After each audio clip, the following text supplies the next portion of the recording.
அடியோம். நாம் அடியார்கள் ஆவதற்கு முதல் என்ன செய்யணும்னா சாமியை கையெடுத்து கும்பிடுறது அல்ல. இப்ப நான் 3000 கோயில் போயிட்டேன் 10,000 கோயில் போயிட்டு பெருமை பேசுறது அல்ல. அது இல்லையா, அதுக்கு முதல்ல எதை போடுறாருன்னா கைத்தொண்டு செய்ப்பா, கைவினை செய், இறைவனுக்கு தொண்டு செய், அதுக்கப்புறம் கும்பிடு.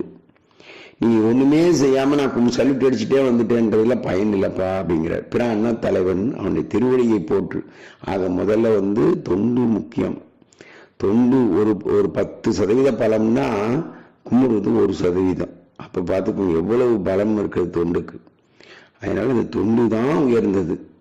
தான் இறைவனை விரும்புறதுங்கிறது ஒரு நிலையே, எல்லாரும் இறைவனை விரும்ப வைக்கணுங்கிறது ஒரு உயர்ந்த நிலை அல்லவா. அப்ப இறைவன் யாரை விரும்புவா? அந்த எல்லாரும் தன்னை விரும்ப முடியாது செய்து எல்லா உயிரும் அந்த சிவை இன்பத்தை பெறணும்னு நினைக்கிறவங்களுக்கு தான் இறைவன் அவங்கள விரும்புவார் இறைவன். ஆக நாம